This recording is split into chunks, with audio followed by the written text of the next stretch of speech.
ఆంధ్రప్రదేశ్ మాజీ ముఖ్యమంత్రి వైసీపీ అధినేత జగన్ నివాసం ఉంటున్నటువంటి నివాసం వద్ద కొన్ని వాస్తు మార్పులు చేర్పులు చేస్తూ ఉన్నారు. ముఖ్యంగా ఆయన నివాసానికి ఉన్నటువంటి ఇనుప కంచెలను కొన్ని తొలగించారు. వాస్తు లోపాలు ఉన్న కారణంగానే వాటిని తొలగిస్తున్నారంటూ ఒక ప్రచారం జరుగుతుంది. ప్రస్తుతం నేను జగన్ నివాసం వద్దే ఉన్నాను. ఇది చూడొచ్చు మీరు. ఇదంతా కూడా మీరు ఇటు చూస్తున్నదంతా కూడా ప్రస్తుతం ఇది మొన్నటి వరకు క్యాంప్ ఆఫీస్ అధికారికంగా ఉపయోగించినటువంటి క్యాంప్ ఆఫీస్ కార్యాలయం సంబంధించినటువంటి ఐరన్ కంచె.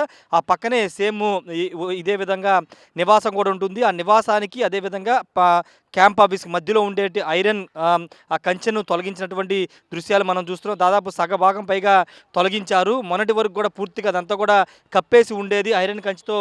ఇటు మొత్తం క్యాంప్ ఆఫీస్ నుండి మొత్తం అంతా కూడా అన్ని వైపులా ఇలా ఐరన్ కంచెతో కప్పేసి ఉండేది. కానీ వాస్తు దోషాల కారణంగా ఇటు తూర్పు ఈశాన్య వైపు భాగాన్ని కొంతమేర తొలగించారు. వాస్తు కొంత ఇబ్బందికరంగా ఉంది అని కొంతమంది పండితులు చెప్పిన కారణంగానే వాటిని తొలగించినట్టుగా తెలుస్తుంది. వాస్తవంగా అధికారంలో ఉన్న సమయంలో ఈ జగన్ నివాసం కానీ క్యాంప్ ఆఫీస్ కానీ ఎవరికి కనపడేది కాదు. లోపల ఎలా ఉండేది కూడా ఎవరికి తెలియదు. కానీ అధికారం కోల్పోయిన తర్వాత ఇక్కడ జగన్ నివాసం పక్కన ఉన్నటువంటి రోడ్డుని సాధారణ ప్రజలకి అనుమతి ఇవ్వడంతో ఈ రోడ్లో చాలామంది ఈ ఈ ఈ ఐరన్ కంచెని అంతా కూడా చూసి ఆశ్చర్యపోయారు.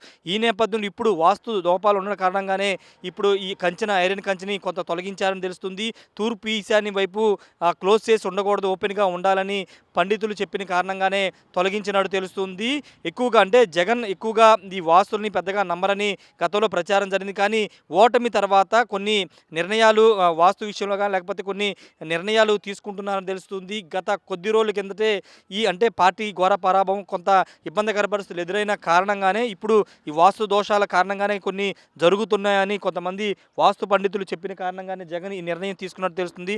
దానిలో భాగాన్ని వీటిని తొలగించినట్టు తెలుస్తుంది. అయితే దీనిపైన వైసీపీకి సంబంధించిన వాళ్ళు ఎవరు కూడా దీనిపైన స్పందించలేదు. ఇవన్నీ కూడా కొన్ని మార్పులు చేర్పులు జనరల్గా నివాసానికి సంబంధించి క్యాంప్ ఆఫీస్ సంబంధించినటువంటి నిర్మాణాలకు సంబంధించి కానీ మార్పులు చేర్పులు ఎప్పుడు జరుగుతాయి. వాస్తు కోసమే ఇవన్నీ తొలగించలేదని కొంతమంది చెబుతున్నప్పటికీ ఇప్పటి వరకు లేనంటే గత 5 ఏళ్ల కాలంగా లేనటువంటి మార్పులు ఇప్పుడు ఎందుకంటే అధికారం కోల్పోయిన తర్వాత ఇప్పుడు సడన్గా ఈ ఐరన్ కంచెలో కొంత భాగాన్ని తొలగించడానికి కారణం వాస్తు మార్పులని తెలుస్తుంది. వాస్తు మార్పు కారణంగానే జగన్ రాజకీయంగా కొన్ని ఇబ్బందులు ఎదుర్కొంటున్నారు.